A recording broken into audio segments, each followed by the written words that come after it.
Hello बच्चों, आज मैं आपके लिए फिर से एक इंपॉर्टेंट क्वेश्चन लेकर आया जिसका नाम है खगोली दूरदर्शी। खगोली दूरदर्शी को हम आकाशीय दूरदर्शी भी कहते हैं। जैसे कि हम सब लोग जानते हैं, दूरदर्शी में दो लेंस होते हैं, एक आंख के पास रखते हैं, एक ऑब्जेक्ट की तरफ रखते हैं। जो ऑब्जेक्ट की तरफ रखते हैं, वस्तु की तरफ रखते हैं, उसे हम बोलते हैं अभिदृश्यक लेंस, और जो आंख की तरफ रखते हैं उसको हम बोलते हैं नेत्र का लेंस। इसमें अभिदृश्यक लेंस बड़ा होता है और नेत्र का लेंस छोटा होता है। तो आइए हम शुरुआत करते हैं खगोली दूरदर्शी का डायग्राम और उसका डेरिवेशन कैसे करते हैं। तो खगोलीय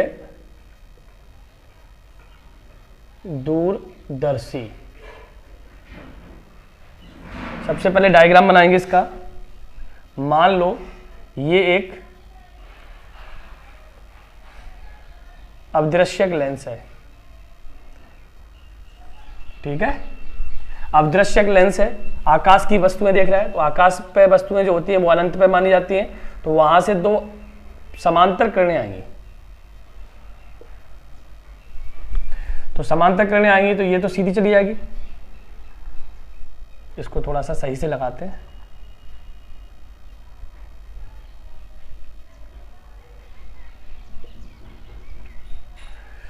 तो मान लो आकाश में एक वस्तु है ए बी जो हमको दिखाई नहीं दे, अनंत पर है, ठीक है, कम दिखाई दे रही, छोटी दिखाई दे रही, उसको हमें बड़ा करके देखना है। तो ये वस्तु अनंत पर रखी है, वहां से दो समांतर किरणें आती हैं, समांतर किरणें आती हैं, लेंस पे टकराती हैं, लेंस के बाद यहाँ से अपवर्तन होगा। तो ये जो प्रकाश के केंद्र से वस्तु जा रही है ये तो सीधी चली जाएगी, लेकिन ये जो प्रकाश की किरण जो आ रही है ये इस तरीके से आपस में टकरा के मिल जाएगी, ए डैश और बी डैश, और ये इसका प्रतिबिंब बन जाएगा। फिर से सुने एक बार, खगोलीय दूरदर्शी में दो लेंस होते हैं, एक अभिदृश्यक लेंस होता है, एक नेत्र का लेंस होता है। ये हम अभी अभिदृश्यक लेंस की बात कर रहे हैं जो वस्तु की तरफ है। वस्तु रखी है हमारा ए बी, यहाँ से दो समांतर किरणें आती हैं। तो ये जो वो किरण है प्रकाश के केंद्र से जा रही है, ये सीधी निकल जाएगी। ये जो दूसरी प्रकाश किरणें हैं ये मतलब ये थोड़ा सा मुड़ जाएगी, और ये समांतर किरणें एक दूसरे को कहाँ काटेंगी, फोकस पर। तो यहाँ से यहाँ तक की दूरी क्या हो जाएगी बेटा, फोकस दूरी हो जाएगी। यहाँ से यहाँ तक की दूरी हो जाएगी बेटा फोकस दूरी, ये आपकी हो जाएगी FO, फोकस दूरी, अभिदृश्यक लेंस की फोकस दूरी।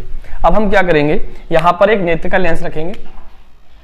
नेत्र का लेंस इस लेंस से छोटा होगा। नेत्र का लेंस का नाम दे दिया LE। यहाँ से एक समांतर किरण जाएगी, ये वस्तु का काम करेगी, ये प्रतिबिंब इस लेंस के लिए वस्तु का काम करेगी, इसलिए इसकी दूरी कितनी हो जाएगी, UE लेंस, नेत्र का लेंस के लिए वस्तु की दूरी। यहां से एक समांतर प्रकाश किरण जाएगी, ये फोकस से होकर जाएगी FE से, और ये एक इसके प्रकाश के केंद्र से होकर जाएगी, बिना डेविएट हुए सीधी निकल जाएगी, ये बिना विचलित हुए सीधी निकल जाएगी। ये दोनों प्रकाश की किरणें जो है ना चौड़ी हो रही हैं, इधर तो नहीं मिलेंगी, इनको हम पीछे बढ़ाएंगे तो ये पीछे मिलेंगी। तो हम इसको पीछे बढ़ाते हैं, एक दूसरे को यहां काट रही है, तो यहां इसका प्रतिबिंब PQ बन जाएगा। वस्तु से जो वस्तु के द्वारा कोण बनता है उसको हम अल्फा कहते हैं। अगर ये अल्फा बनना है तो इसको भी अल्फा कहेंगे। ये अंतिम प्रतिबिंब के द्वारा कोण बनता है उसको हम बीटा कहते हैं, ठीक है। अंतिम प्रतिबिंब के द्वारा बनाया गया नेत्र का लेंस पर कोण जो है ना बीटा कहलाता है। अब इसमें क्या है कि वस्तु जो है वो अनंत पर होती है, तो इसमें स्पष्ट दृष्टि की न्यूनतम दूरी पर वस्तु को नहीं रख सकते, केवल प्रतिबिंब को बना सकते हैं। तो ये जो प्रतिबिंब बनना है इसको बोलते हैं नेत्र का लेंस से बनेगा प्रतिबिंब की दूरी, नेत्र का लेंस से प्रतिबिंब की दूरी, और ये जो है ना D पर बनता है, स्पष्ट दृष्टि की न्यूनतम दूरी पर। इतना समझ में आ गया। डायग्राम में कोई दिक्कत, आप डायग्राम देख लें। सबसे पहले दो समांतर किरणें आएंगी, एक दूसरे को फोकस पे काटेंगी, तो ये फोकस दूरी हो गया। ये वस्तु का जो प्रतिबिंब बनेगा वो नेत्र का लेंस के लिए वस्तु का काम करेगा। ये वस्तु का दूरी UE हो जाएगा। यहाँ से दो प्रकाश की किरण जाएंगी, एक दूसरे को इधर चौड़ी हो जाएंगी, पीछे एक बढ़ाएंगे पर यहाँ कटेंगी, यहाँ इसका अंतिम प्रतिबिंब बन जाएगा। अब इसकी आवर्धन क्षमता निकालते हैं। तो आवर्धन क्षमता कैसे निकालते हैं तो आप सब लोगों को पता है, आवर्धन क्षमता। तो आवर्धन क्षमता क्या होता है सबको पता है, प्रतिबिंब के द्वारा बनाया गया दर्शन कोण और वस्तु के द्वारा बनाया गया दर्शन कोण के अनुपात को आवर्धन क्षमता कहते हैं।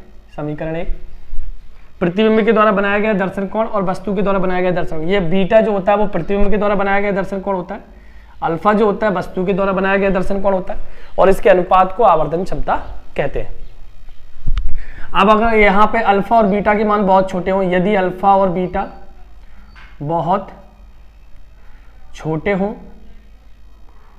तो अल्फा की जगह हम क्या लिख सकते हैं, टेन अल्फा, और बीटा की जगह लिख सकते हैं टेन बीटा। समीकरण 1 से तो m इक्वल टू आ जाएगा 10 बीटा अपॉन 10 अल्फा, समीकरण 2। अब अल्फा और बीटा का मान त्रिभुज से निकालेंगे। त्रिभुज हमारा देखो बेटा a dash b dash e, छोटा वाला त्रिभुज लेंगे तो हम यहां पर त्रिभुज a dash b dash e, तो यहां से 10 बीटा इक्वल टू आ जाएगा a dash b dash upon e b dash, और a dash b dash upon e b dash की वैल्यू कितनी है, ue, लेकिन इस साइड है माइनस में। इसी तरीके से त्रिभुज लेंगे a dash b dash o, त्रिभुज a dash b dash o में, तो त्रिभुज a dash b dash o में 10 अल्फा का मान निकालेंगे। लंब बटे आधार, लंब ये है, आधार ये है o b डैश, और o b डैश की वैल्यू कितनी है, एफ ओ, यहां से आते इधर की साइड इसलिए प्लस का लिया। समीकरण 2 में इसका मान रख सकते हैं, तो समीकरण 2 से m इक्वल टू 10 बीटा की वैल्यू कितनी है बेटा, a dash b dash upon U E minus में, और a dash b dash upon F O plus में। a dash b dash cut गया तो यहाँ से m इक्वल टू आ जाएगा, एफ ऊपर चला जाएगा, F O upon U E, और माइनस का ही अपन ने आगे लगा दिया। समीकरण 3, तो ये हमारी आवर्धन क्षमता आ गई। अब हम आवर्धन क्षमता को 2 केस में निकालते हैं। केस स्थिति 1, जब अंतिम प्रतिबिंब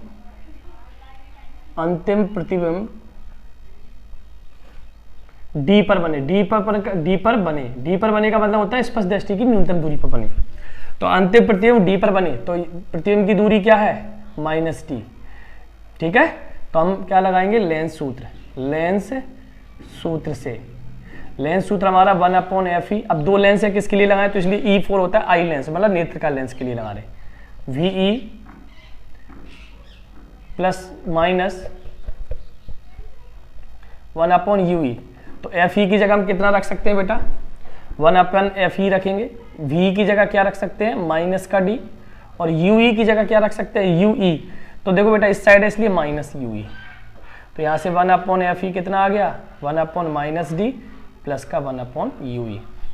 तो ये 1 अपॉन D इधर की तरफ आया, तो ये कितना आ जाएगा बेटा, 1 अपॉन FE प्लस का 1 upon D equal to 1 upon UE, ठीक है। समीकरण 3 से, समीकरण 3 में 1 अपॉन UE का मान रख देंगे तो कितना आ जाएगा, m इक्वल टू माइनस के FO, और UE का मान 1 अपॉन, इसको अपन लिख सकते हैं ना FO इंटू 1 अपॉन UE।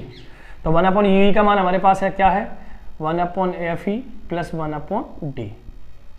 तो यहाँ पर अगर मैं कॉमन ले लूँ 1 अपॉन FE तो आंसर आ जाएगा FO upon FE 1 plus FE upon D, ये हमारा आ जाएगा सूत्र। स्पष्ट दृष्टि की, जब अंतिम प्रतिबिंब स्पष्ट दृष्टि की न्यूनतम दूरी पर बनता है या D पर बनता है। अब ये पूछा जाता है बेटा कि ये जो हमारी दूरदर्शी है इसका नलिका की लंबाई कितनी होगी, नली की लंबाई कितनी होगी, तो नली की लंबाई, तो नली की लंबाई क्या होता है, 2 लेंसों के बीच की दूरी। तो लेंस की यहां से यहां तक की दूरी कितनी है, FO, और यहां से यहां तक कितनी, UE। तो हम लिख सकते हैं नली की लंबाई L equal to FO plus UE, ये नली की लंबाई आ गई। केस स्थिति 2, जब अंतिम प्रतिबिंब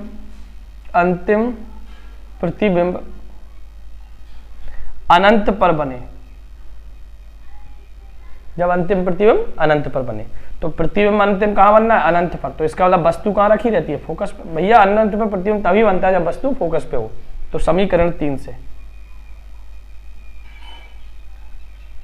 m इक्वल टू माइनस के FO, UE की जगह क्या रख सकते हैं, FE लो आ गई हमारी आवर्तन क्षमता। नली की लंबाई L इक्वल टू, तो यहां से यहां तक की दूरी कितनी है FO प्लस दो लेंसों के बीच की दूरी को नली की लंबाई कहते हैं। यहां से यहां तक FO और ये UE। अब UE की जगह यहां क्या रखना FE, तो FO प्लस FE। तो ये बहुत इंपॉर्टेंट क्वेश्चन था, आप लोगों को करना है इसको ध्यान से, पेपर में आने के लिए संभावना बहुत ज्यादा है। इंपॉर्टेंट क्वेश्चन है, वेरी वेरी इंपॉर्टेंट क्वेश्चन।